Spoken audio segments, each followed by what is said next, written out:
Hi friends, welcome to versatile சமையல். நம்ம இன்றைக்கி என்ன பார்க்க போகிறோம் அப்படின்னா டீ டைம் ஸ்நாக்ஸ் தான் பார்க்க போகிறோம். அதை பார்க்குறதுக்கு முன்னாடி நம்ம சேனல் சப்ஸ்கிரைப் பண்ணுங்கள், கூடவே பெல் ஐக்கானையும் ப்ரெஸ் பண்ணுங்கள்.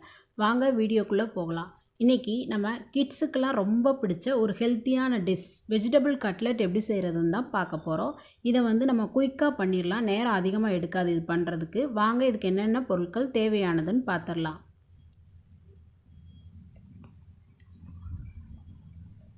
ஒரு கேரட் தோல் சீவிட்டு கட் பண்ணி வச்சுருக்கிறேன். ஒரு உருளைக்கிழங்கு தோல் சீவிட்டு கட் பண்ணி வச்சுருக்கிறேன். கொஞ்சமாக பட்டாணி ஆல்ரெடி ஒரு அரை மணி நேரம் ஊற வச்சு எடுத்து வச்சுருக்கிறேன். அரை பீட்ரூட்டை தோல் சீவிட்டு கட் பண்ணி எடுத்து வச்சுருக்கிறேன். ஒரு பச்சை மிளகாவை பொடியாக கட் பண்ணி வச்சுருக்கிறேன். இது கூட 1/4 கப் அளவுக்கு சோள மாவு எடுத்து வச்சுருக்கிறேன். பிரெட் கிராம்ஸும் எடுத்து வச்சுருக்கிறேன். இப்போ நம்ம கட் பண்ணி வச்சுருக்கிற காய் எல்லாத்தையுமே குக்கரில் போட்டு வேக வச்சுக்கலாம். குக்கரில் தண்ணி சேர்த்து வச்சுருக்கிறேன். இப்போ நம்ம கட் பண்ண காய் எல்லாத்தையும் அதில் சேர்த்துக்கலாம்.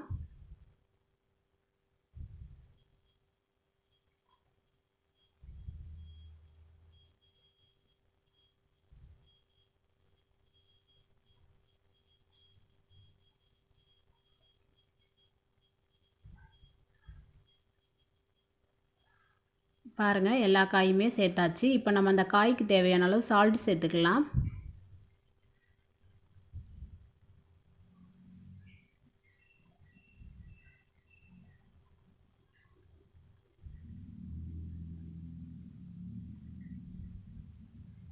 குக்கர் க்ளோஸ் பண்ணிடலாம். க்ளோஸ் பண்ணி 3 விசில் வேக வைக்க போகிறோம்.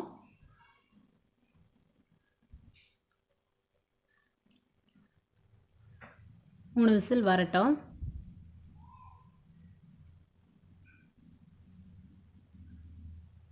பாருங்கள், 3 விசில் வந்து ஸ்டீம்லாம் நல்லா அடங்கிருச்சு. ஓப்பன் பண்ணி பார்க்கலாம். பாருங்கள், காய் எல்லாமே நல்லா வெந்துருச்சு. இப்போ நம்ம தண்ணியை வடித்து எடுத்துக்கலாம்.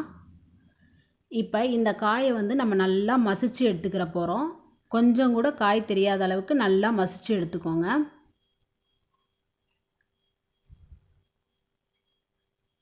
இப்போ இது கூட 1/4 ஸ்பூன் கரம் மசாலா தூள் சேர்த்து மசிச்சுக்கோங்க. ஆல்ரெடி சால்ட் நம்ம காய் வேகும் போதே சேர்த்துட்டோம். பாருங்கள், நல்லா மசிச்சு எடுத்தாச்சு. இந்த மாதிரி நல்லா மசிச்சுக்கோங்க. இப்போ இதை நம்ம சின்ன சின்ன உருண்டையாக தட்டி எடுத்துக்கலாம். உங்களுக்கு என்ன ஷேப் வேணுமோ, ஹார்ட்டின் ஷேப்போ ஓவல் ஷேப்போ உங்களுக்கு என்ன ஷேப் விருப்பமாக இருக்கோ அந்த மாதிரி நீங்கள் தட்டி எடுத்து வச்சுக்கோங்க.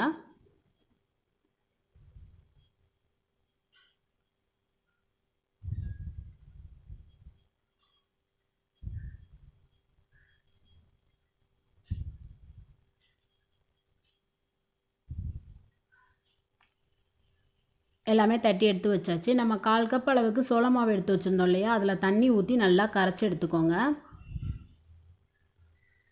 இப்போ நம்ம தட்டி வச்ச கட்லெட்டை இதில் டிப் பண்ண போகிறோம். எல்லாத்தையும் சேர்த்து நல்லா டிப் பண்ணிக்கோங்க.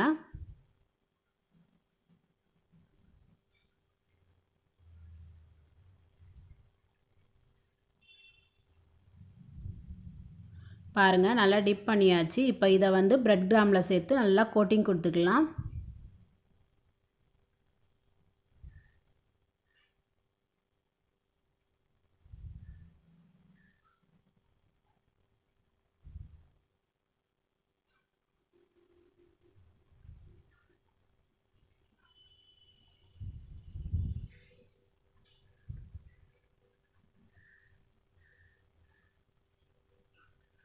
நல்லா எல்லா பக்கமும் பிரெட் கிராம் படுற மாதிரி கோட்டிங் கொடுத்து நல்லா ஷேப் ரெடி பண்ணிக்கோங்க. பாருங்கள், இந்த மாதிரி எல்லாத்தையுமே பண்ணி எடுத்து வச்சுக்கோங்க.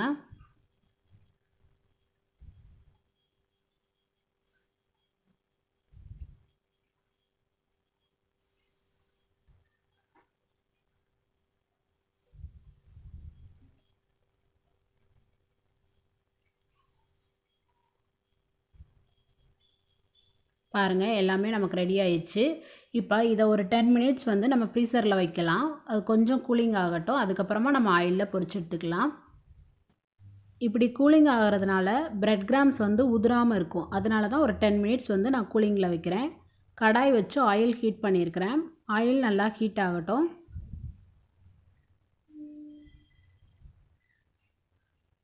பாருங்கள், ஆயில் நல்லா ஹீட் ஆயிடுச்சு. இப்போ நம்ம கட்லெட்டை பொரிச்சு எடுத்துக்கலாம். ஒன்றா சேர்த்துக்கோங்க.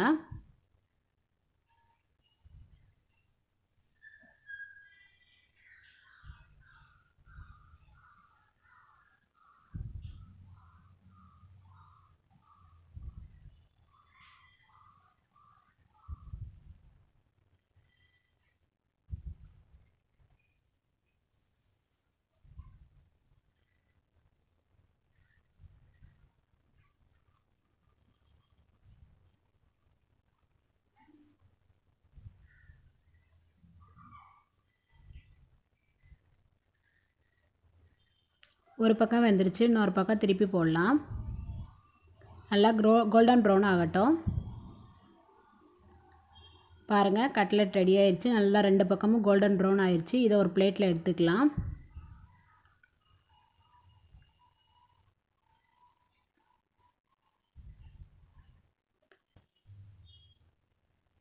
பாருங்கள், சூப்பரான வெஜிடபிள் கட்லெட் குயிக்காக ரெடி ஆயிடுச்சு. இதுக்கு டொமேட்டோ கேச்சப் வச்சு சர்வ் பண்ணுங்கள். சூப்பராக இருக்கும். நீங்களும் மறக்காமல் உங்கள் வீட்டில் ட்ரை பண்ணி பாருங்கள். இந்த வீடியோ உங்களுக்கு பிடிச்சிருந்துச்சுன்னா லைக் பண்ணுங்கள், ஷேர் பண்ணுங்கள். மறக்காமல் எங்கள் சேனலை சப்ஸ்கிரைப் பண்ணுங்கள். தேங்க்ஸ் ஃபார் வாட்சிங்.